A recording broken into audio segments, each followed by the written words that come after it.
Hello friends, welcome back to my YouTube channel DRX Manoj pharma tutor. दोस्तों, जैसे कि आपने थंबनेल में देखा, आज के वीडियो में सारा कुछ डिस्कस करेंगे फोराकोट 400 mcg इनहेलर के बारे में। जी हाँ दोस्तों, इसका यूज क्या है, साइड इफेक्ट क्या है, क्या इसकी डोज होती है, क्या इसका प्राइस होता है, तो सारा कुछ डिस्कस करने वाले आज की वीडियो में फोराकोट 400 mcg इनहेलर के बारे में। दोस्तों, इसका 200 mg इनहेलर भी आता है, 100 भी आता है, आपका रोटा कैप भी आता है।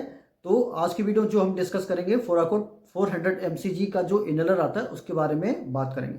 तो दोस्तों, अगर आप मेरे चैनल पर नए हैं तो ऐसे ही वीडियोज के लिए मेरे चैनल को सब्सक्राइब कीजिए, लाइक कीजिए, शेयर कीजिए। चलिए बिना देर गवाए आते हैं टॉपिक पर, स्टार्ट करते हैं आज का वीडियो। तो चलिए आज कुछ नया सीखते हैं। तो दोस्तों, बात करें कंपनी की फोराकोट आपका कौन सी कंपनी का ब्रांड है, तो आपका सिप्ला लिमिटेड कंपनी का ब्रांड है। काफ़ी पॉपुलर ब्रांड है और ऐसा कोई मेडिकल नहीं होगा जिस पर आपको फोराकोट 400 mcg इनहेलर नहीं मिले। अब दोस्तों, बात करें प्राइस की कि इसका प्राइस क्या होता है, तो इसमें जो 120 mdi, जो इसमें 120 डोज का जो कंटेनर होता है, इनहेलर होता है, पफ होता है, पंप होता है जिसे कहते हैं, वो अभी जो इसका करंट एमआरपी है 570 रुपये 72 पैसे है, जो अभी करंट का प्राइस है। दोस्तों, एमआरपी पर आप तोल मोल कर सकते हैं। किसी जगह पर आप लेने के लिए जा रहे हैं तो इस पर 10% 20% डिस्काउंट आपको आराम से मिल जाता है। अगर दोस्तों नियर बाई पे आपको डिस्काउंट नहीं मिल रहा है तो जो ऑनलाइन प्लेटफॉर्म होते हैं उस पर भी आप चेक कर सकते हैं कि हमें इसमें बेस्ट ऑफर कहाँ से मिल रहा है। तो ये अपने लिए बेनिफिट है कि कहाँ से हमको चीपर पड़ रहा है। अब दोस्तों, बात करें स्टोरेज की कि इसकी स्टोरेज कितने डिग्री सेल्सियस पे होनी चाहिए, तो फोराकोट 400 mcg का जो इनहेलर होता है, इसकी जो स्टोरेज होती है आपकी बिलो 30 डिग्री सेल्सियस पे होती है। इससे ऊपर के टेम्परेचर पर इसको मेंटेन नहीं करा जाता है, नहीं तो इसकी एफिकेसी में फर्क आ जाता है। इसका जो कंटेंट होता है फॉर्मेट्रोल और ब्यूटासोनाइड, हो सकता है कि इसकी एफिकेसी में फ़र्क आ जाए। तो इसको जब भी मेंटेन करें बिलो 30 डिग्री सेल्सियस पे मेंटेन करें टेम्परेचर पर। अब दोस्तों, फाइनली बात आती है कंटेंट की, इसमें क्या कंटेंट है। तो कंटेंट दोस्तों बताना चाहूँगा, इसमें आपका फॉर्मेट्रोल 6 mcg और ब्यूटासोनाइड आपका 400 mcg होता है। तो इसमें ये दो कंटेंट होते हैं।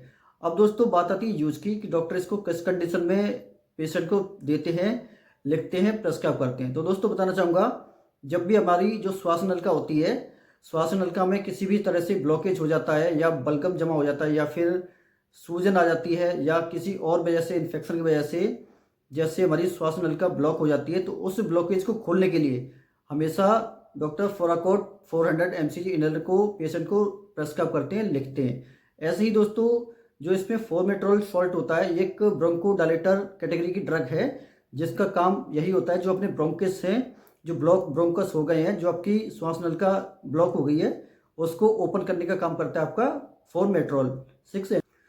ऐसे दोस्तों, इसमें जो दूसरा सॉल्ट होता है आपका ब्यूटासोनाइड 400, इसका ये काम होता है, ये एक स्टेरॉइड कैटेगरी की ड्रग है जिसका यही काम होता है कि जो लंग्स में, जो फेफड़ों में जो नलिकाएं होती हैं, उसमें जो भी ब्लॉकेज होती है किसी वजह से, या स्वेलिंग है या फिर कोई इन्फेक्शन है या बलगम बन रही है, तो उस ब्लॉकेज को हटाने के लिए, तो दोस्तों फाइनली कह सकते हैं जो 400 mcg फोराकोट होता है, इसका मेनली काम होता है जो अपने ब्रोंकस में किसी वजह से ब्लॉकेज है, सूजन की वजह से या फिर कोई इन्फेक्शन की वजह से या कफ की वजह से, ऐसे ही जो लंग्स की नलिकाएं होती है उसमें भी किसी वजह से ब्लॉकेज है जिसकी वजह से हमें सांस लेने में तकलीफ होती है, तो उस ब्लॉकेज को खत्म करने के लिए, अवॉइड करने के लिए आपका फोराकोट इनहेलर प्रेस्क्राइब कराया जाता है पेशेंट को डॉक्टरों के द्वारा।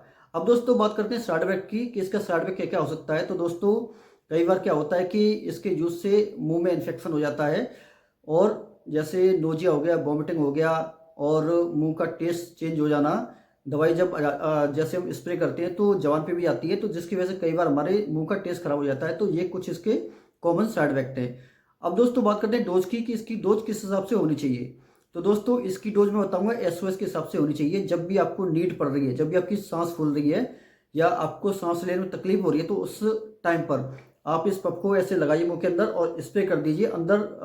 पूरा मुंह में लगाने के बाद पफ करिए, स्प्रे करिए, क्योंकि अगर बाहर से आप ऐसे करोगे तो हो सकता है कुछ कंटेंट मेडिसिन का बाहर ही रह जाए और इससे क्या है कि मेगा मेडिकेशन है और इससे आपकी पैसे की वेस्टेज भी हो सकती है, जिससे मुंह के अंदर ही इसको लेके प्रेस करें, जिससे जो भी मेडिकेशन है मुंह के अंदर ही जाए। अब दोस्तों, बात करते हैं कि फोराकोट इनहेलर को यूज करते समय क्या क्या प्रिकॉशंस होने चाहिए। तो दोस्तों बताना चाहूँगा, सबसे पहले डॉक्टर की रिकमेंड डोज के हिसाब से लेना चाहिए या फिर एसओएस की कंडीशन में लेना चाहिए।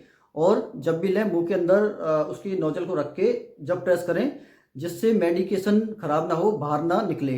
ऐसे ही जो सांस के मरीज होते हैं इनको सडन कभी भी अस्थमा आ सकता है, कभी भी ब्लॉकेज हो सकती है, तो इसको हमेशा अपने पास रखें और ख़त्म होने से पहले एक एक्स्ट्रा परचेज करके रखें, जिससे कभी कोई इमरजेंसी कंडीशन आ जाती है, लाइक आप कभी कहीं पर ट्रैवल कर रहे हैं या किसी ऐसी जगह फंस गए हैं जहाँ पे आपको मेडिकेशन नहीं उपलब्ध हो सकती है, तो उस केस में इमरजेंसी में ये आपका साथ देगा। लाइक आपका 2-3 दिन कहीं फंस जाते हैं तो ये आपकी जीवन रक्षा करेगा, क्योंकि अस्थमा का अटैक ऐसा होता है कि अगर आ जाए तो आदमी की जान भी जा सकती है और अक्सर चली भी जाती है। तो दोस्तों, आशा करता हूँ आज का वीडियो आपको पसंद आया होगा। ऐसे ही वीडियोज के लिए मेरे चैनल को सब्सक्राइब कीजिए, लाइक कीजिए, शेयर कीजिए। आपका दोस्त मनोज, थैंक यू।